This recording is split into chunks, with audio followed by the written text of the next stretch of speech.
everybody. This is Andrea Change from the Guild Complex. Welcome to Mike Puican's book release of Central Air. Hope everybody's doing well this evening. We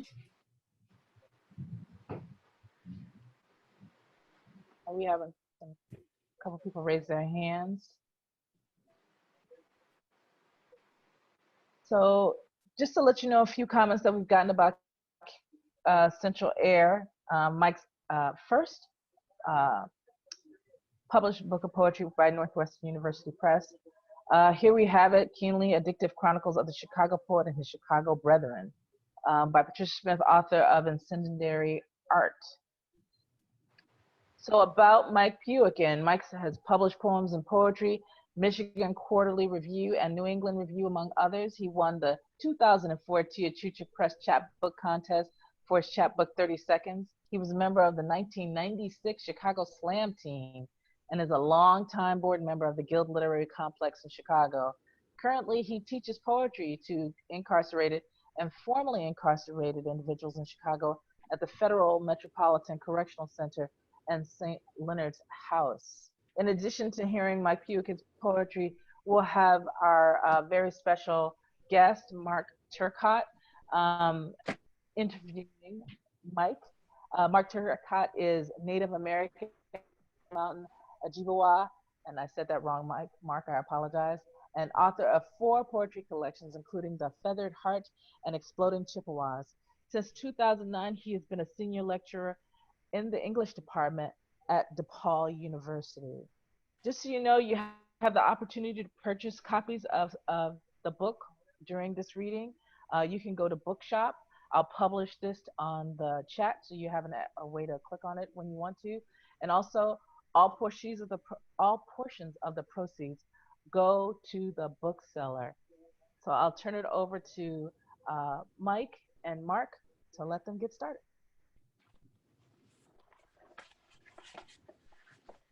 Here we are. Okay. Well, thank you, Andrea. Thank you to the Guild Complex, which is a fabulous organization. It has, for 30 years, given voice to underserved and emerging artists. I've been one of those artists, as I am even tonight, that has benefited from this, from their terrific work. I am so excited to be here, and I'm so excited to have everybody here sharing this with me. It's my first book of poetry. It took a long time to get here, but I want to say that it feels awfully good now. So here's the format. I'm gonna read 3 poems. Mark Turcotte and I are gonna have a little Q&A. Then I'm gonna read a couple more poems. And after that, if any of the audience wants to, through chat, have any questions, I'll be happy to answer those as well. So I'll jump right into this. The first poem I'm going to read is kind of a personal poem. I read a poem by Gerald Stern, a terrific poet, and he had a poem that really knocked me out called Spring. And after I read it, I said, I want to try to write a poem like that. So here's my poem. It's called Fall. The dawn after a night-long rain. The poem, the one by Gerald Stern. The alley I turned down as falling leaves loosen the brightly painted girl of the waterfall within me, of whom I have been silent for decades. The linden slowly dying that later will return alive, and arrows standing naked among the parked cars. What does he want of me? Shameless, unraveling the thread-like thing woven from the bright intersections of avenues, the touch that speaks both cherishing and farewell. I watch a jet float through an L train. I slip past the rush hour as quietly as an old man coming home for supper. Where is my narrative? A chorus of locusts breaks out. A woman with red shoes and pocketbook spins. The streets intersecting Clark Street scatter and disentangle.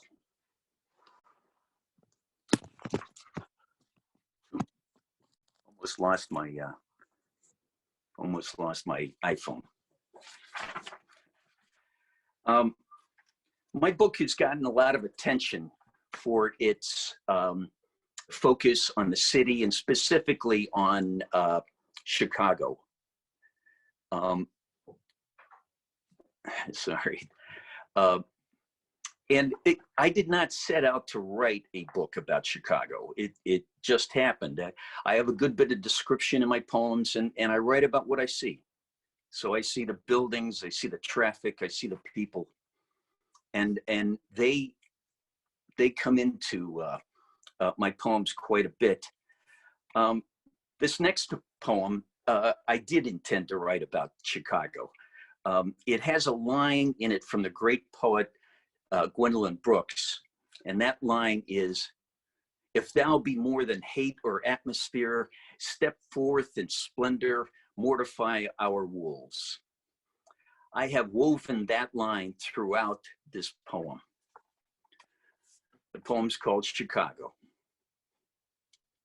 City of car alarms, a chair flying out a second-story window. No one asks if there's a story. Cigarettes in a doorway. Congregation at Sunday service, holier than thou, but not indifferent to the tangled cable of voices calling for change to be now. A young mother carries a fight for $15 an hour sign. She has plans for more than quilts on the floor or cardboard taped on a broken window. Has hopes for more than listening to city officials who hate to lose explain why a teenage boy was shot 16 times. Black Lives Matter signs are seen on front lawns or apartment windows, while protesters lock arms to stop traffic. An atmosphere of sadness and outrage permeates the city. Let us step alongside the dreams of bricklayers, smelt fishers, patched up families in line at Jewel, old women and men walking the street in splendor, electricians and store managers tossing back shots, shouting insults to mortify all those who ignore the sounds of L trains, furniture flying out of windows, and our loud, cacophonous voices rising until we free ourselves from these witless, willful wolves. The third poem I'm going to read has nothing to do with Chicago. It actually comes out of discussions that my wife, Mary Hawley, and I have occasionally about the existence of God. We're in different camps here. She's a believer, I'm a non-believer, but neither one of us is 100% comfortable with our choices. This is called Subtle is the Lord. In the realm of the five senses, what does desire attach to? The wildness of the heart increases in the dark. The absence of God only makes it wilder. We lie on our beds wearing bird suits. We sing. The wildness of the heart increases in the dark. You say, subtle is the Lord. My head is tied to a pole. You lie in your bed wearing a bird suit. You sing a song not so much unsung as wordless. Subtle is the Lord. Your head is tied to a pole. You tell me, for God to speak, remove the hands from his throat. A song not so much unsung as wordless and soundless, found in broken glass, rainwater, traces of light. For God to speak, remove whose hands from his throat? In the realm of the five senses, what does desire attach to? Broken glass, pools of rainwater, this faint light. You say, the presence of God only makes it wilder. We'll stop there for now. And if my good buddy Mark Turcotte can join me. Hey, Mark. Hey, do you see me? I can. Hey, I don't see anybody but us. Is there an audience? I hope there is. First thing I want to do is hold up this beautiful book. For those of you who haven't seen it yet, and our friend Julia Haw, she let you use a painting for the cover. It's an air conditioner, a beat up air conditioner in a window. Just about perfect. It's just, you know what? It's amazing, not just for you, Mike, but it's amazing for all of us to have this book in our hands and to see it finally. So congratulations. Like Mike said, you all are going to get a chance later to ask him some questions, I guess chat questions. So be thinking of those or be chatting those out, I guess, while we're talking. But we're going to talk for a couple of minutes about stuff. First thing I need to ask, Mike, I know this is kind of a flimsy question, but how does it feel? Oh, geez. Well, it feels good. Okay. As an understatement. I have been writing poetry for a long time, and I have had a manuscript of poems, not the same one as what you have in your hand, but I started sending those out to contests and to open reading periods 18 years ago. And I keep track of the ones I've sent to and how many times.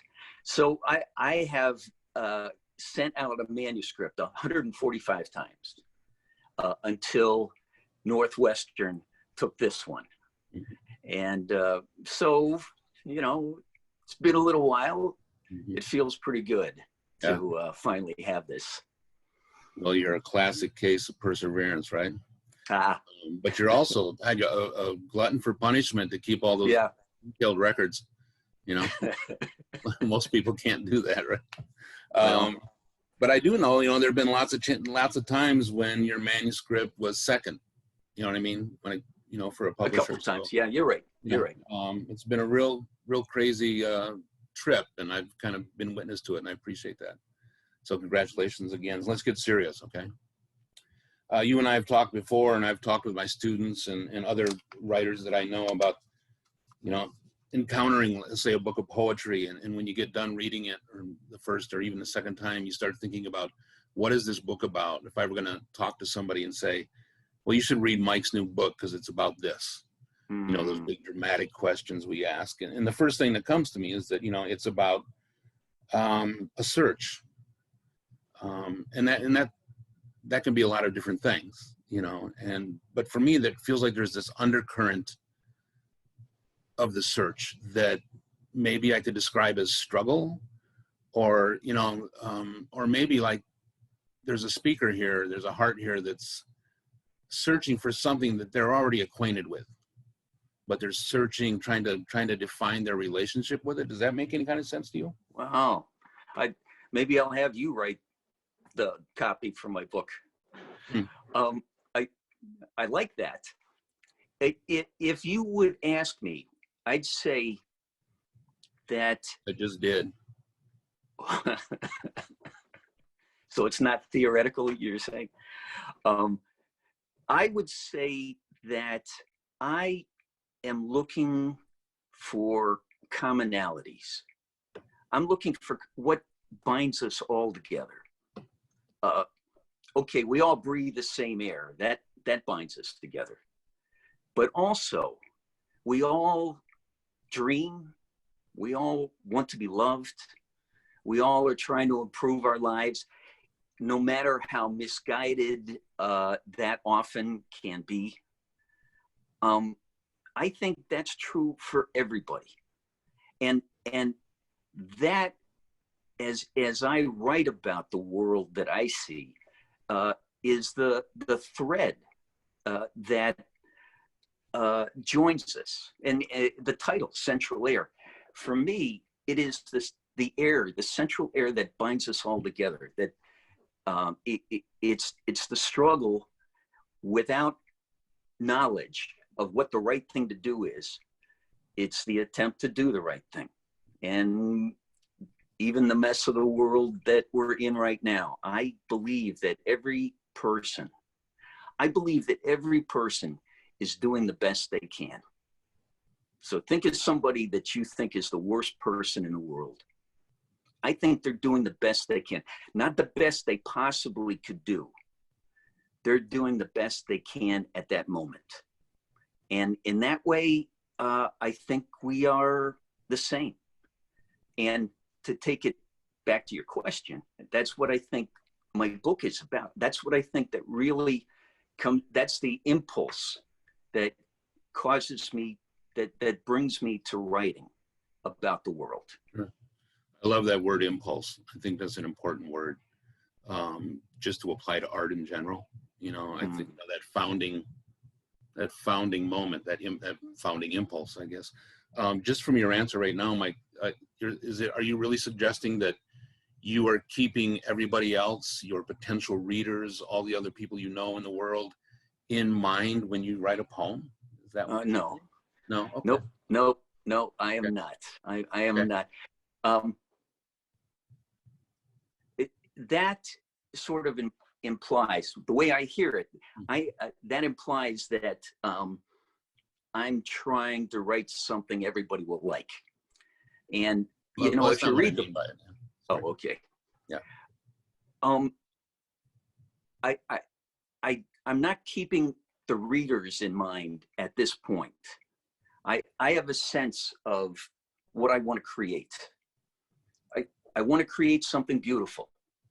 That's why I write. I'm trying to create beauty. And as I see it, that is what will guide me. Now, I hope at the end, some people will see that too. I mean, it's not a singular process. I hope that it'll communicate. But at the point of creation, I'm not thinking of my audience.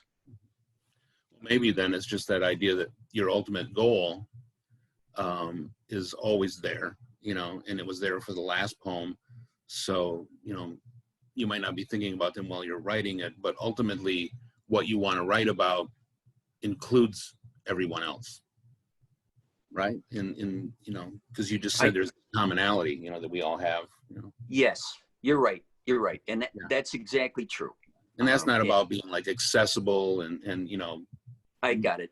Okay. And stuff like that, right? Correct. So one of the things that I also apply to writers, and especially books of poems, and when, you know, in this case I know the author, but usually I don't, so I always have to establish this sense of trust. And so I open your book like anybody would, whether they know you or not, and I decide I need to trust you and I trust what you're telling me.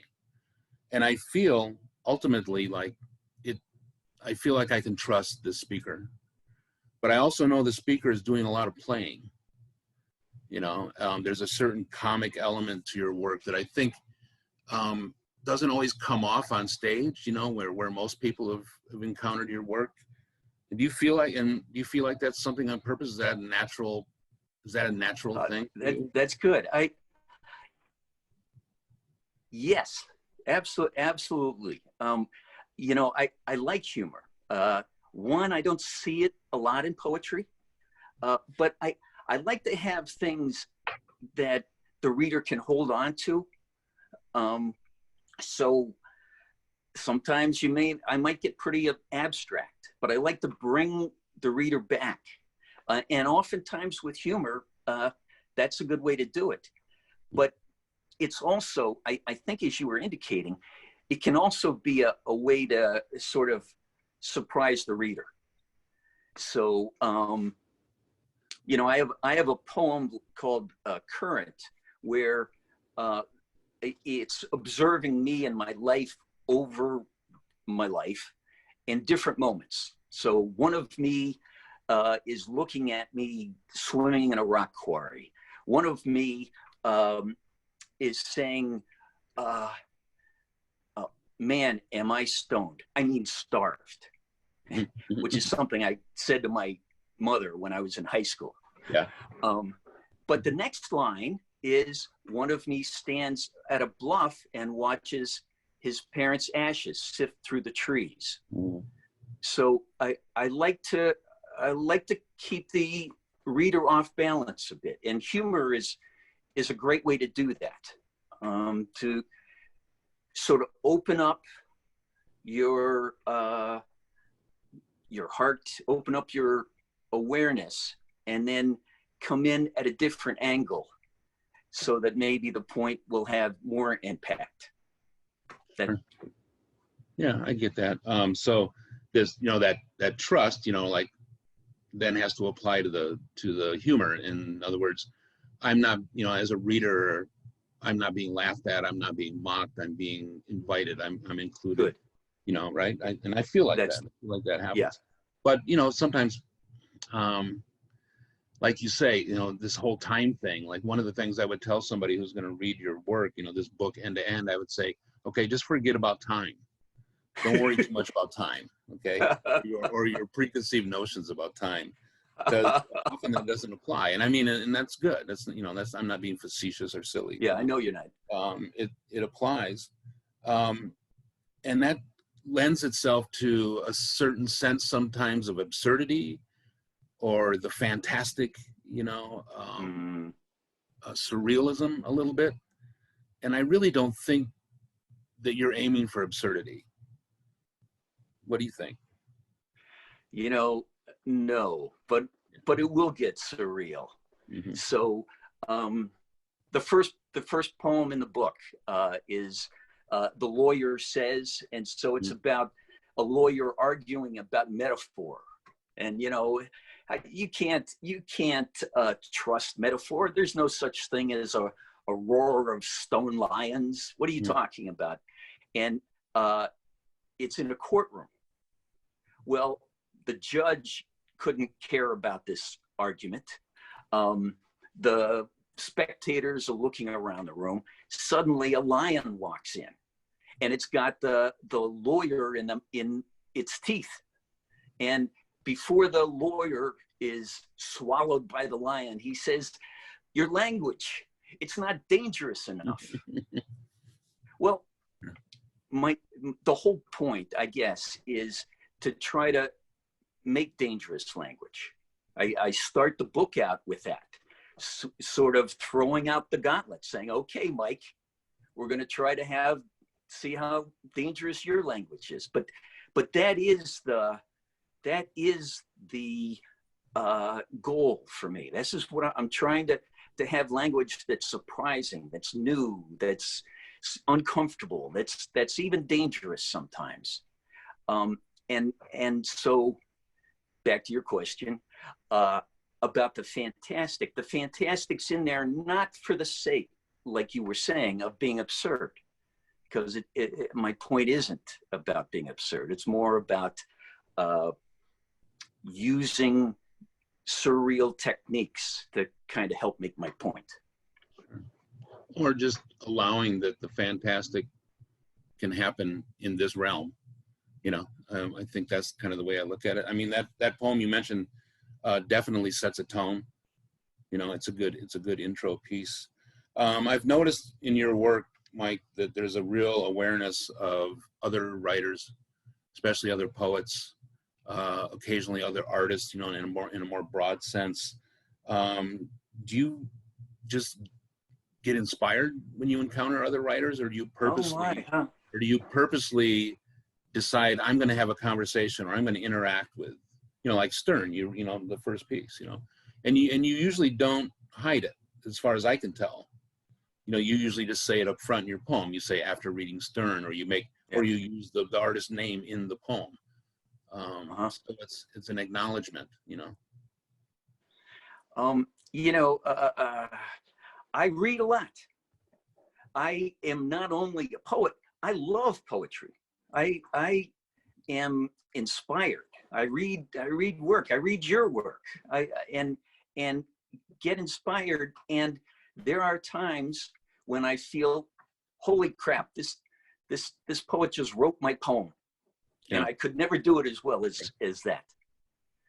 But there's other times when somebody does something like the Gerald Stern poem, that I'm so excited. I'm thinking, let me try that. Let me try that. I don't think of it as a dialogue. However, I think all of our work is in dialogue. So if I read something from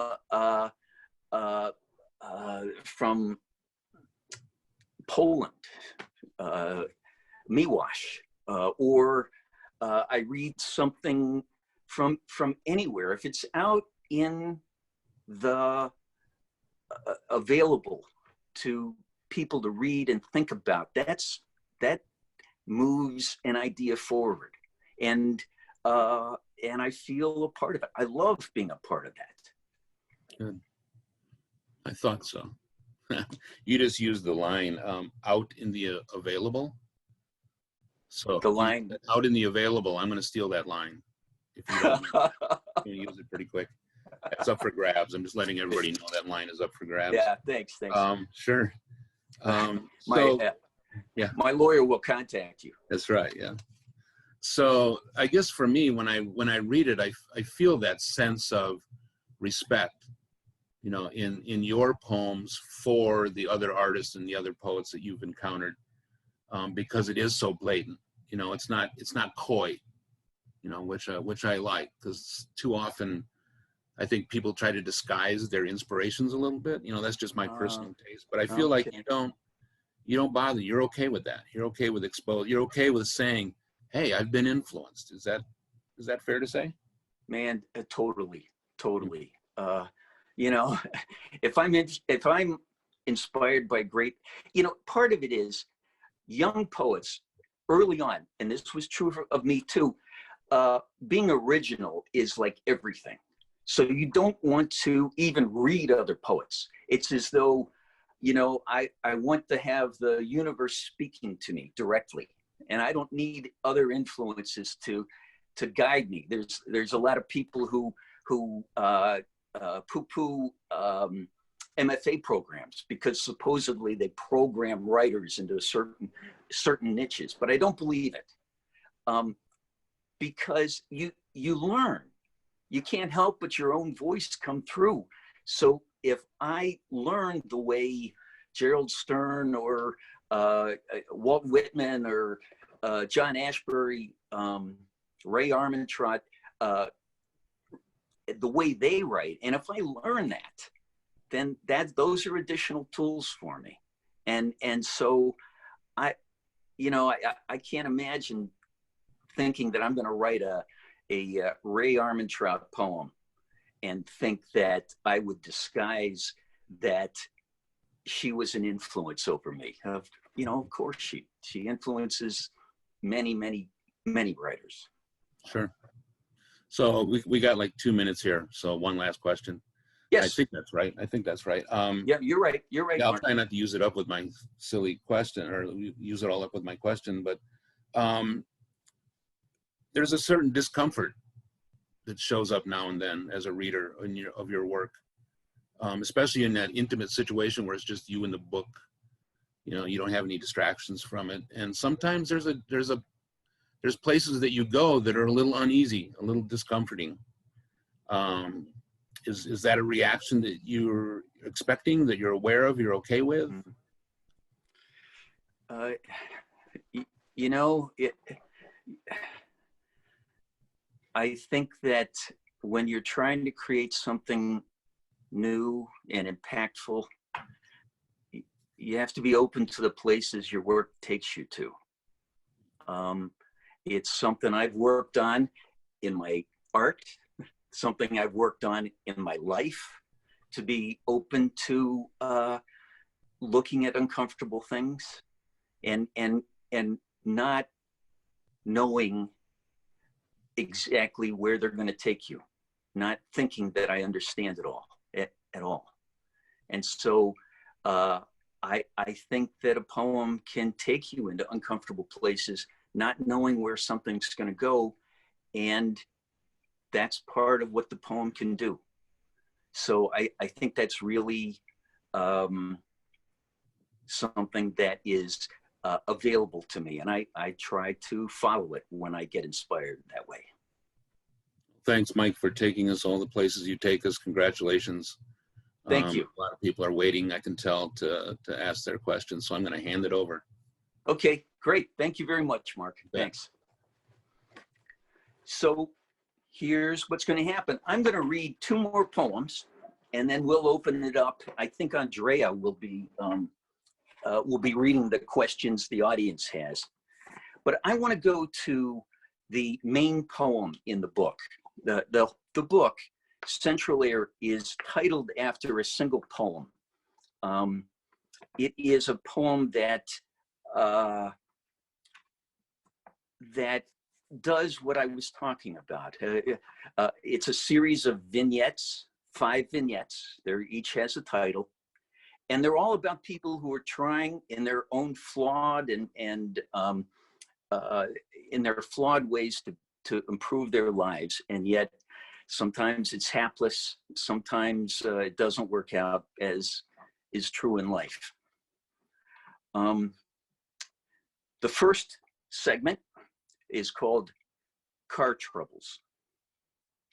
Beyond the trash fires and the car burning serious oil remained her strong reserve, which he mistook for options. The dipstick nearly clean, with 10 blocks to go, both of them married, looking for weed, and unwilling to call AAA as the night unraveled around some muddy back alley's chain link fence.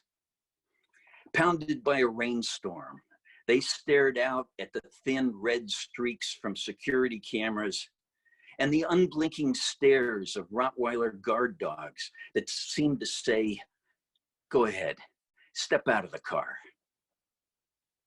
A year later, in his studio apartment, he eats alone. He still thinks they could have found a way out. Number 2, Tryst. Toddlers twirl around the dance floor as the 2 of them slip out the side exit. He's in a chartreuse tie, spilling down a blue huge shirt for the uncertain audition of Paladin to the Paramour at the O'Hare Marriott. Improvising by the pool, they splashed their hastily tossed across the lounge chair jackets, then chicken dance on the deck. His seersucker suit pants are soaking wet, as is her crimson brocade skirt. Now they slip into her hotel room. Sunlight falls on a street in Paris or on a bed in Chicago. An hour ago, laughing in line at the bar, they abruptly skipped out into the blurred future with its appetite for color as red, green, and blue bleed into the beige hotel room carpet. Number 3, the Northside Bible Church of Abundant Love Picnic. Pigeons preen on wires backlit by an evening sun, Franks on the grill, a young man from Romania trying to court, it could be transport in Romanian, the aloof girl at the church picnic. Once again, he considers how little he knows about love. He wonders if oak, willow, and olive could somehow be translated into what he understands as oak, willow, and olive, which he also hopes might be an example of that notion of revelation he's heard so much about. Number 4, graduation. After 8 straight semesters of classes packed with high achievers, she stands in line at the club.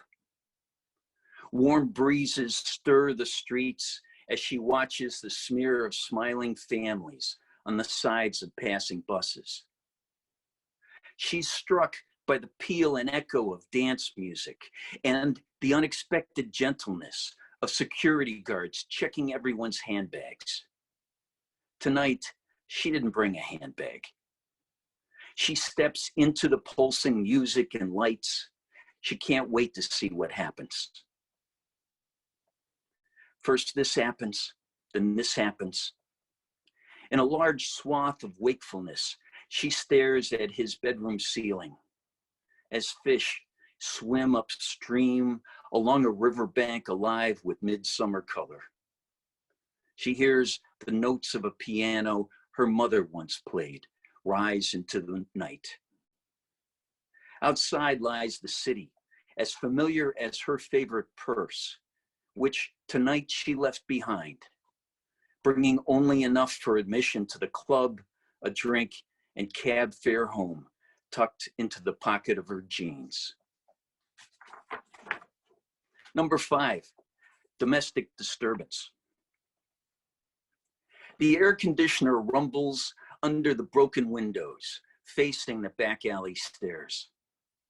Carefully, she steps around the glass as she considers all of the compromises her mother would call making it work, which she describes to the policewoman, then over the phone to the social worker, then as accurately as possible to herself, as she stands a few yards from the man who is shouting from the back seat of the squad car, asking her once again to forgive everything. Central Air. I'm going to finish with one poem that's about me and my dad. It's about how the mixed feelings that I have about religion and work are tied up in the memories that I have of my dad. It's called Soliloquy, which is a speech you give in your sleep. Each morning, my father disappeared like the moon. Then he returned in time for prayers before bed. The soul reaches out to its wildness, just as doubting Thomas's hand reached out toward Christ's wounds.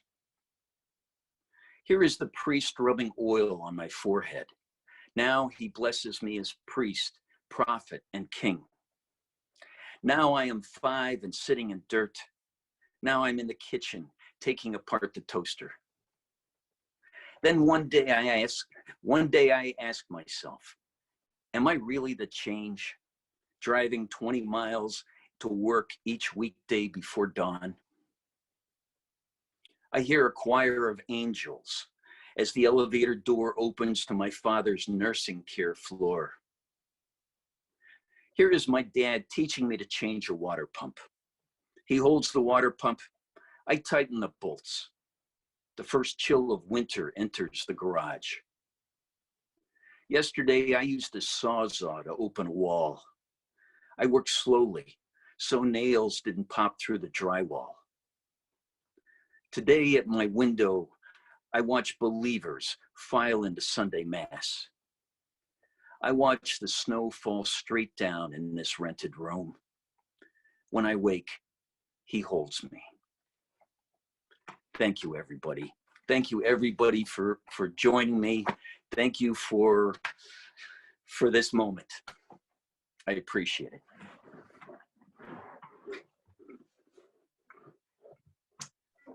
And now I believe we're going to have some Q&A from the audience. Yeah, Mike, this is Andrea, and we've got lots and lots of questions. Thanks, everybody, for posting your questions in the Q&A. And Mike, if you get a chance to go through the chat, there's lots of congratulations and hello. So that's something that you may want to check out. I look forward to reading that. That's great. I'm not sure if we'll be able to get to all the questions, but I'm going to try. First one is from Paige Thoria. She says, "Hi, Uncle Mike. Love this. Hi, Paige. When I write poetry, my best ones come from places of sadness, and that becomes an empowering thing or a way to process what I'm feeling. When you feel an impulse to write from things you see or experience, can you pinpoint one emotion like that?" Not always. No, not always. I think you start. You just start and see where it takes you. I think that the strongest poems come from places you aren't expecting. The emotion will be there. You know, we're all feeling people. And so if you start with the beginning of an idea, see where it takes you. If it takes you to sad places, that's great, and that's fine. But be open to that. Don't predetermine it, because the best art comes when you discover, just as the reader discovers. That's my belief. Thanks. So, question from Sandy Weisenberg. She says, why poetry? Did you start out writing poetry? I know you're writing a memoir now. What can you say in poetry and not other genres? Yeah, well, that's great. I have to tell you that writing poetry is very different than writing prose, where you have to pay attention to sentences and connections between sentences. Poetry, you can leap all over the place and not have to worry about that. I did start with poetry, but mostly because I came out of the performance poetry vein of art, and so I was, you know, reading at open mics and sometimes being featured, and I continued to follow that. Poetry, I feel, is about capturing a moment. Now, it's not always true. There's plenty of poems that tell stories, but for me, they capture a moment. And so they don't have to go anywhere. They just have to be interesting and involving. Prose, like a memoir, does have to take you somewhere. And in some ways, I was going to say the language. No, that's not true. I was going to say the language. The language is different, because the language is part of the discovery and enjoyment of a poem. That's true also in prose, but I think in poetry the language is in the foreshadow. So if you hear a rhyme or a line like Mark heard earlier, that's an important thing. But for me, when I write, where it takes me isn't as important as expressing the moment. So another question from Natanya Rosenfeld. She says, Mike, I love the book. Funny that it's called Central Air, but the cover has an individual air conditioning unit, which suggests a kind of offbeatness, wryness, irony, as well as love that pervades the book. A recognition that we are all in the same city, but we don't all have equal resources. Is that something you think quite a lot about? Yeah, that's very good. That's very good. Yeah, it is. And in my poem Chicago, more directly talks about that. I feel the social situation in our country now is really important. I'm thrilled that it's getting to be as forefront for the mainstream as it is. I, in my work, do highlight people in many different situations, and many who do not have advantages that I have as a white male. Nonetheless, my poetry isn't a lot about a political situation. In the background, in the background, not in the foreground, the social injustice is very much on my mind in my poetry. But I have not yet used my poetry as a way to outright talk about social justice. I look for other avenues to do that.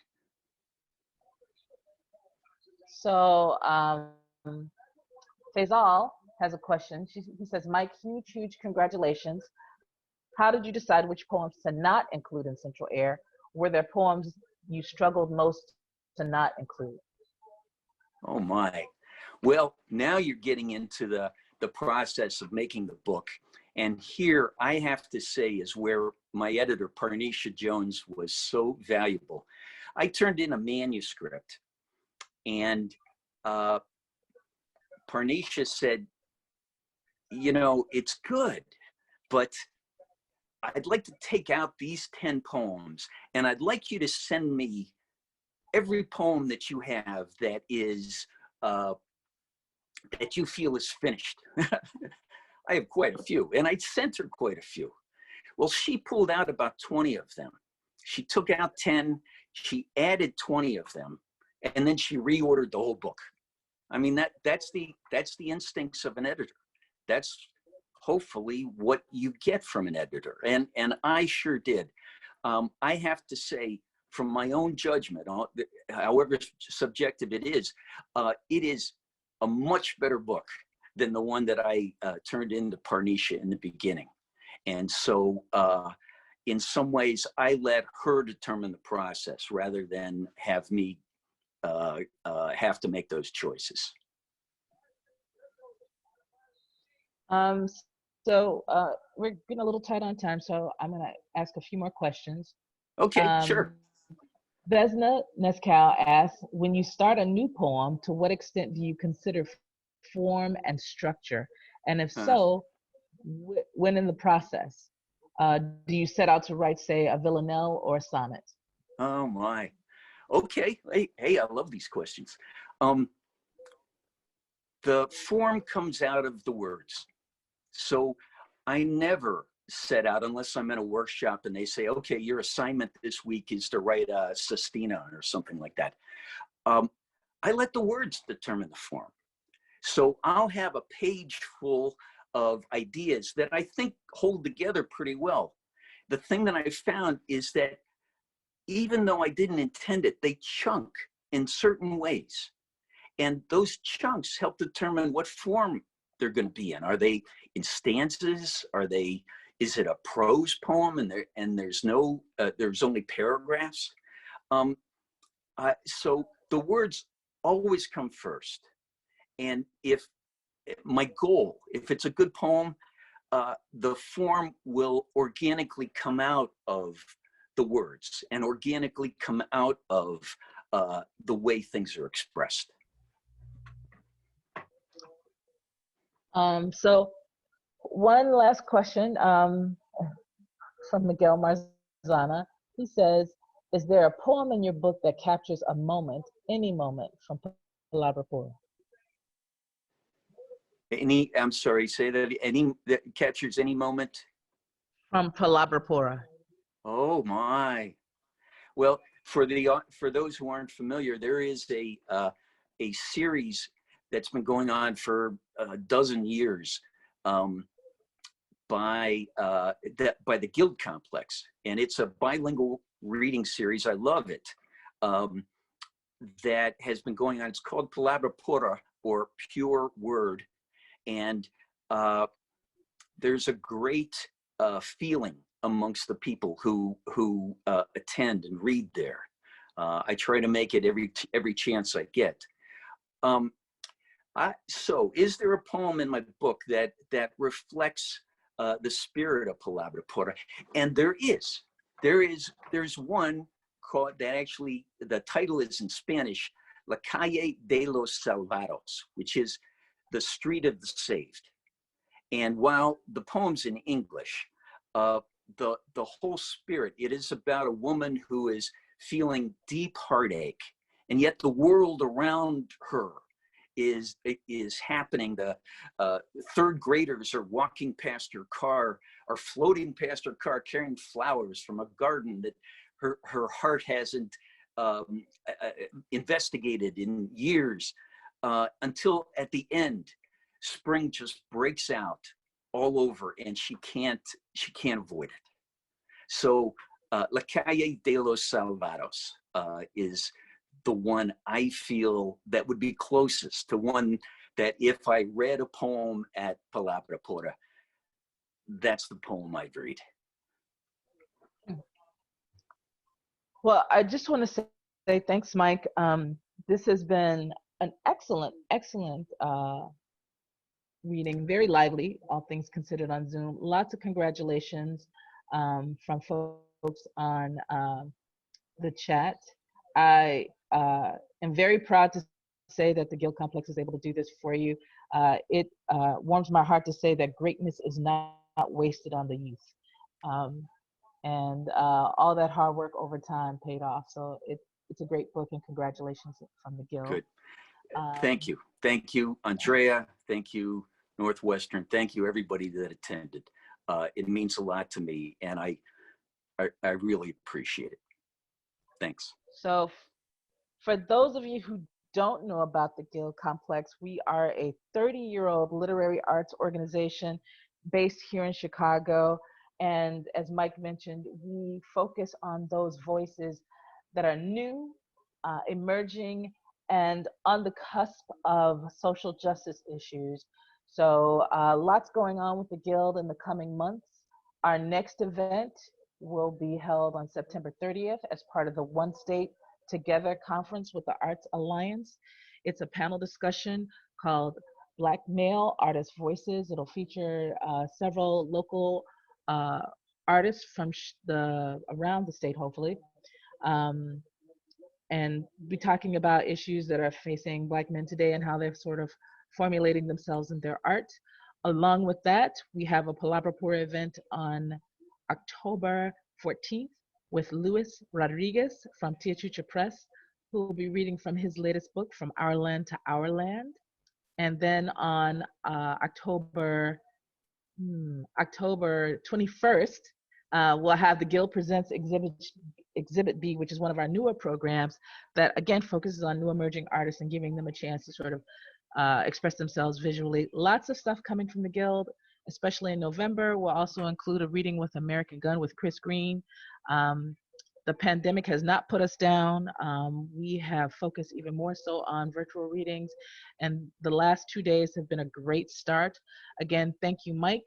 Thank you to NU Press. Thank you, all of you who have attended tonight.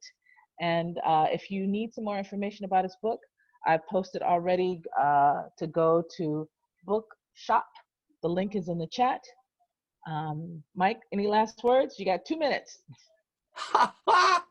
Hey, this is what I hope for everybody who's watching, that there will be a night that you have like this. For me, this has been wonderful, and thank you again to all. I'll be looking for everyone else's new work coming up. Thanks. Thank you so much. Have a great night, everybody. Thanks again.